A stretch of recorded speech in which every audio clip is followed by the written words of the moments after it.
Hey there, peeps of the world. I hope you're well. And it is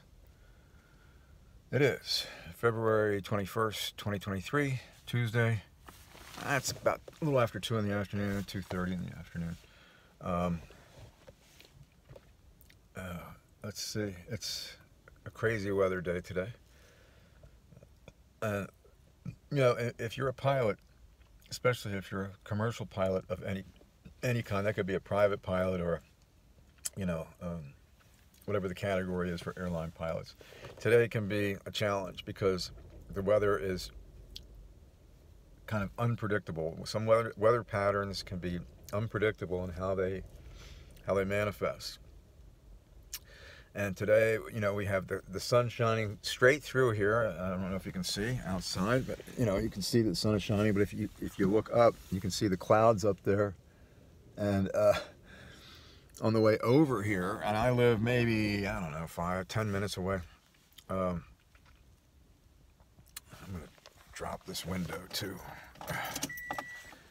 because the weather is so effed up. It's incredible. It's going up to 71 degrees on Thursday. That's February 23rd. 71 degrees. Anyway, but there's no global climate. There's no global warming. No. God,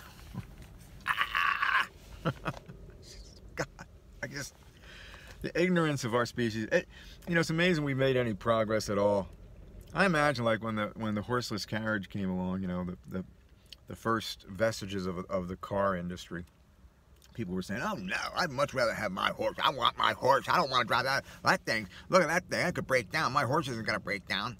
Well, that was right around the turn of the century, 1900.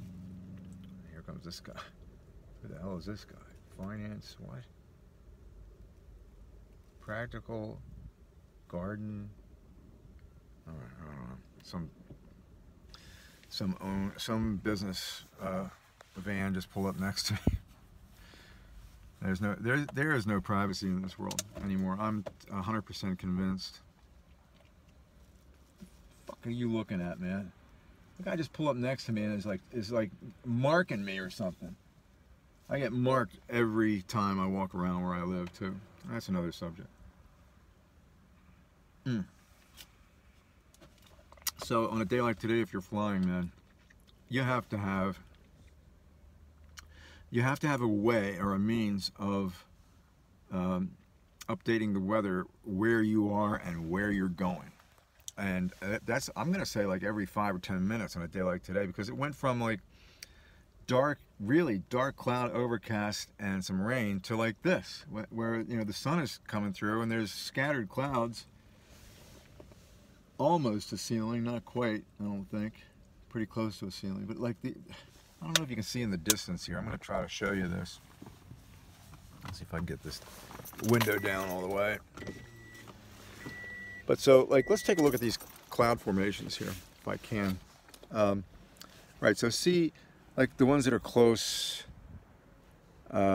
somewhat close, they're scattered. But look right on the horizon. I wish I could zoom in. I can't zoom when it's in this setting. But if you look right on the horizon, there's this massive collection of cumulonimbus clouds that just, and they're not thunderheads, I don't think. I don't think there's any convective activity there, but still, if you're flying north, that's north from here. If you're flying into that, you better know what you're getting into. And you better be up to speed on, how to handle situations like this. As a pilot, it's just like any like quote unquote professional career. You have to update your skills and your knowledge constantly because it's constantly changing. The world of engineering, to be a PE, a professional engineer, I imagine those guys got to be constantly updating their understanding and knowledge of, advanced and technology, new ways to build things, new ways to design things.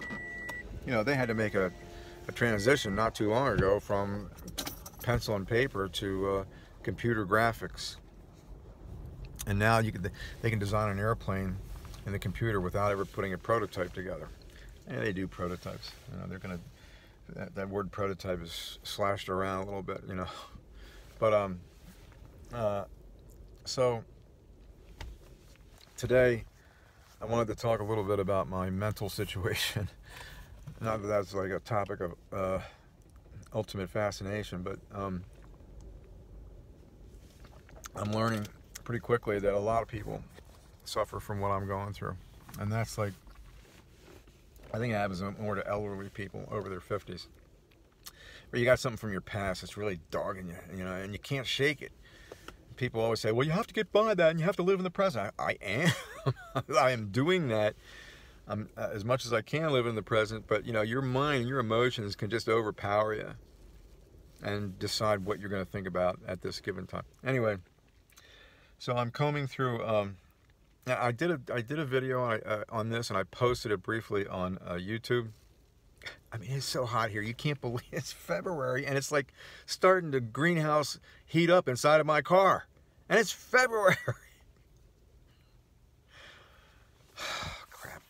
All right, turn the car on. Unbelievable. Air conditioning in February. Can you believe that? I mean, can you believe that? Believe it. Right, so as a pilot, well, okay, so what I'm going through psychologically, I had therapy for 3 months and it did nothing for me.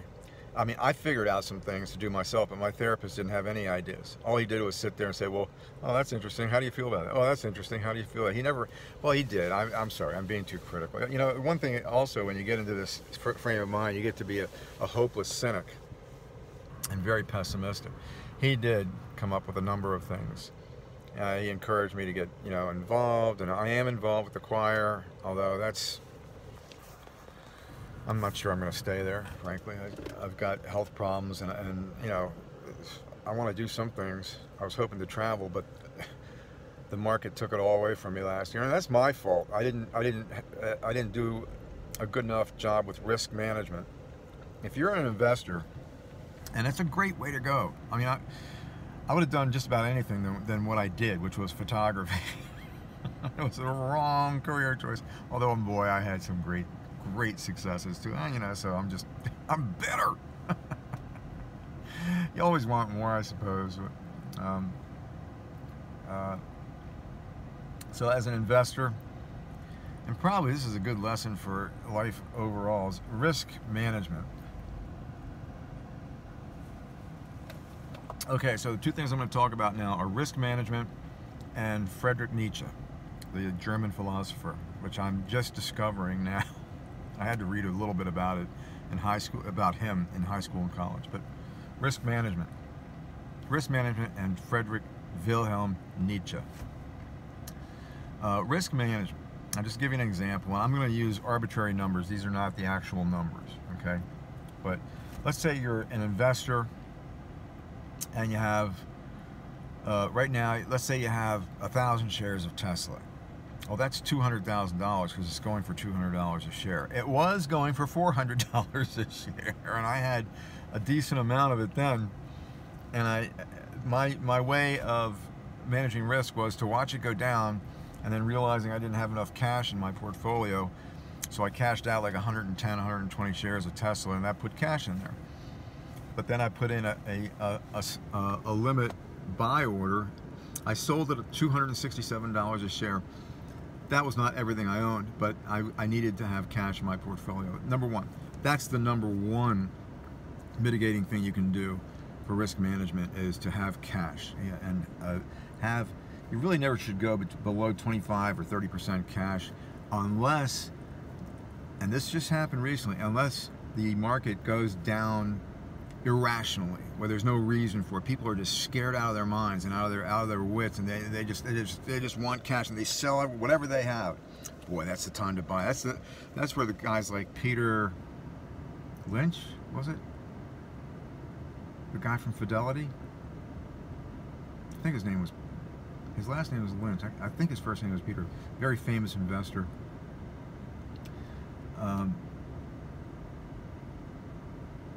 Yeah, he might have coined the phrase. Well, you know, the market can remain irrational longer than you can stay solvent. And amen to that, that's true. But the big thing here, and I just want to make sure I get this one point across. So let's say you start with $200,000 and Tesla just fell off a cliff, and there was no fundamental reason for it. So once it got down all the way to as far down as it was going to go, holy crap, what a buying opportunity, you know? Incredible. And I'm not going to go into that, but okay, so it falls, and this did happen. It fell by that much. It went from like $350 a share down to $100 a share. That's like 60–70% of your wealth if you have it wrapped up just in that. So diversification. But I'll tell you what, Tesla to me now is a once in a generation opportunity. Apple was. Tesla's coming a little bit later, so. But Apple was a once in a generation opportunity too. They're not going to perform like that again. Apple's not going to go up like it did during the between 2007 and 2020. They're not going to experience that kind of growth. It's not possible. They're too big, in other words. So it goes down, and I sell some, and then I buy it back as it's going down. But the point where I bought it back, it still went down below that. I put in a limit buy order at 141 a share, and it blew past that going down and bottomed out around 100. Then I bought some more and more, and it's coming back, and you know, it's better. My portfolio is better. But what I should have done was, and I'm not going to talk about that yet, because just keep this thread of thought, okay? You have lost well over half of your wealth in 2022. A lot of people did. Lots of people did. Because, well, I won't get into that either, but it's because of the government and the way the government shouldn't be in charge of the money, in my opinion, but okay.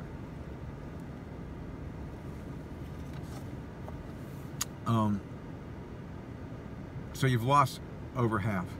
So let's say you started at 200,000, now you're below, okay, not at 100,000, you're below, you're down to like 70,000, man. You lost your shirt. You're not totally broke. But the thing to do there is when you hit like a top like that, or not even a top, don't think of it as a top. Think of it, look at your portfolio and you say, geez, man, I'm up. Man, I'm up. Man, I'm up. This is great. How do you protect that? When you have that feeling that you have really done well, really, how do you protect that? You've got to protect against an 80% drawback all the time. You have to have something in place here, and write it down too. Very important. To mitigate the risk of an 80%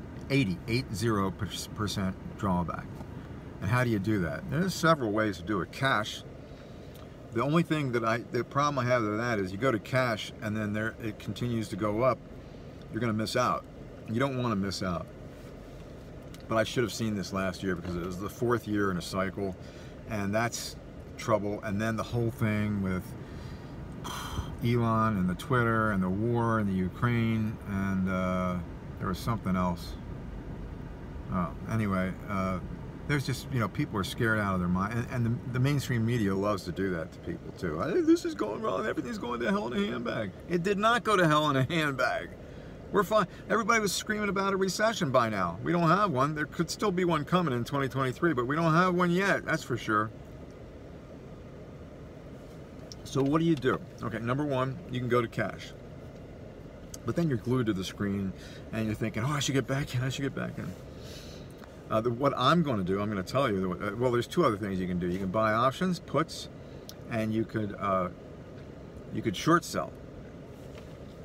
I like both of those strategies. And if you short sell, you don't want to bet very much because things can just go awry and haywire and go completely the other direction you thought it was going to go, and you can lose everything. But with the options, you pay a set fee. So what you're buying with the options, and so in that case, I should have bought probably at least 5 option contracts. There's a lot of people don't consider that very much, but each contract is 100 shares. So, you know, so put options on Tesla stock, say at a strike price of $300 a share. Okay, I'm watching it. It goes from 360 to 300. Right there, at 300, you buy put options, and I'm thinking I should have bought 5 contracts. And it's going to cost you some money. It's going to be expensive. You can end up dropping like 4 to 5 G's, you know. But that's better than losing 100 G's. All right. So worst case scenario. Put options or short sells or cash. That's basically it. You can short sell. You have to be approved to do that, though. Options, okay, so let's just go back to the options for a second. Let's say the options cost me $5 grand. You buy them, you spend the money, and that's it. But then you watch the price and you watch the value of those options. You're going to sell those options before they exercise. Like 99% of the times, that's what happens. Because the value, if let's say, well, the value of those options went up as the price of Tesla went down, or the market tanked and trashed out too. Crypto, you name it, man, it tanked. And you know, you might be thinking, well, I'll just watch it and see what happens, you know. Okay, if you watch it, like I did, and like a lot of people do, once it hits bottom, you look and you're kind of relieved. But to get back to where you started, your equity, that security, whatever it might be, Tesla, Apple, Microsoft, you know, General Motors, Ford, you know, whatever it is. And with the amount that Tesla dropped, it's got to go back over 100%. It's got to recover. It's got to have over 100% increase in its value just to get back to where you were. Think about that. And it went down like, it seemed like a wink of an eye. Tesla lost most of its value in November and December of 2022. And so that's 2 months. How long do you think it's going to take for it to get back to where it was? I'm telling you, it's going to be at least 1.5 years, maybe 2 years. Now, I could be wrong, you know. It's a volatile stock, but what happened in November and December had nothing to do with this volatility. It had everything to do with outright panic. There was something else that happened. I forget what it was. I think there was. I don't know. And well, China is China has got us by the balls. I'll tell you, they just got us by the balls. We got lazy and we didn't want to work and put things together anymore, and we're still like that. People don't want to work in this country. They don't. Somebody tell me I'm wrong and show me, because I'll show you that employers there's nobody to hire. They're having trouble getting employees to help run their business. So that's that. Risk mitigation, whatever. And I would have definitely been an investor. It's taken me too long to learn about this kind of stuff. I mean, you really need to go into it all the way and learn from the best. And they all say don't put any more than 10% in any one security or class.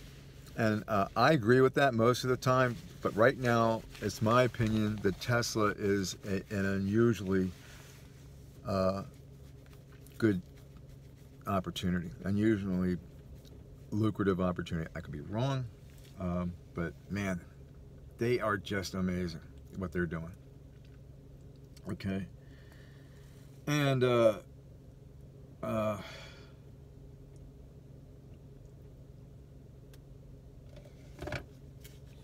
that's about it, I guess. I know Friedrich Nietzsche. So I'm combing the internet. I'm looking for an answer to my problem. And there may not be one. That's a possibility. In which case, okay, you know, I just live out my years dealing with this. But Friedrich Nietzsche, I always had this not bad, but a false understanding of who he was and what he believed in. And I'm just starting to scratch the surface with him right now. But when I heard this description on YouTube by there's this channel called Blinkus, Blinkus, and this is what they do. They interpret maybe difficult to understand philosophers in history And I never had a clue to what Nietzsche was all about. So it turns out the guy was born, I believe, in 1844, completely 19th century. This guy, thinker, and he was born in Germany, and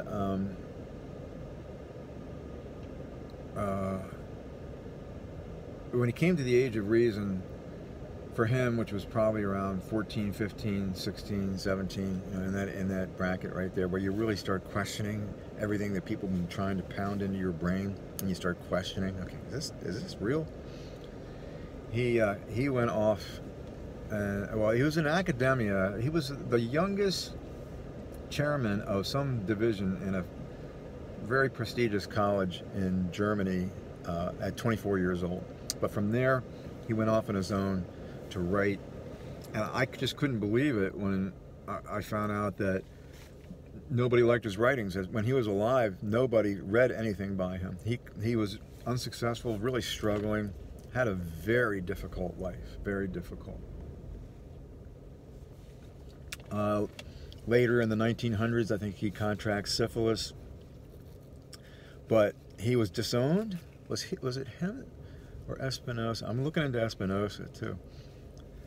Well, they both lost their family connections, their families, and he was alone and died impoverished and in horrible health. Matter of fact, I think he went insane. Insane, when I say that, I mean he had an illness or a sickness. Dementia, could have been like something like dementia or Alzheimer's. Maybe they didn't even know what those things were back then. But the fundamental aspect of his writings, people think it's all about the Superman. No. It's the amor fati. A-M-O-R space F like Frank, A-T-I. That is being in love with your fate, not just in the present or the future, but in the past, what happened to you in the past too. Love those things that happened to you.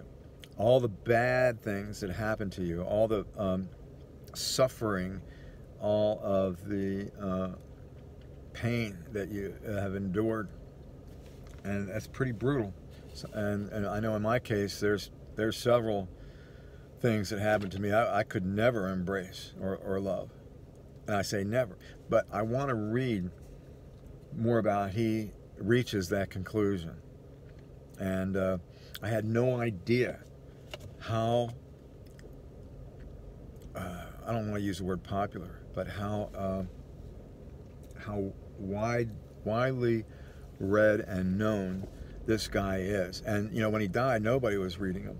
And then shortly after he died, 1900, man, his writings just took off around the world. And it's much more benevolent than I thought he was. When I first heard about him, I thought, oh yeah, another German professing that they're the master race. Okay, what's new and what's unusual about that?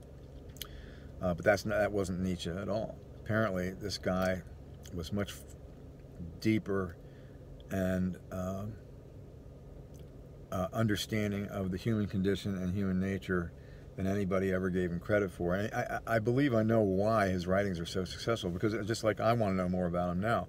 When I hear about what he believed in, what he wrote about, I want to know more. And maybe that's the only thing that's kept our species from going extinct. I still think we're going to blow each other up and annihilate the planet. I do believe that, but maybe that's a product of my age, being as cynical as I am. But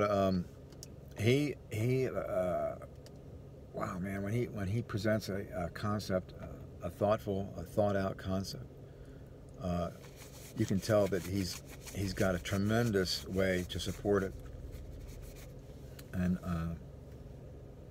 be an advocate for his writings. So I'm looking forward to that. The first book I ordered, I'm supposed to get today. Oh, Good and Evil too. That's what I've really struggled with personally over the past 25 years. And you can go back 30 years to my divorce, I guess. And the whole concept of good and evil is just a total mystery. And I'm hoping to learn more about that today when I get the Nietzsche books, the Nietzsche. So Friedrich Wilhelm Nietzsche is somebody that I'm really into right now. I hope you all are having a great day. Peace.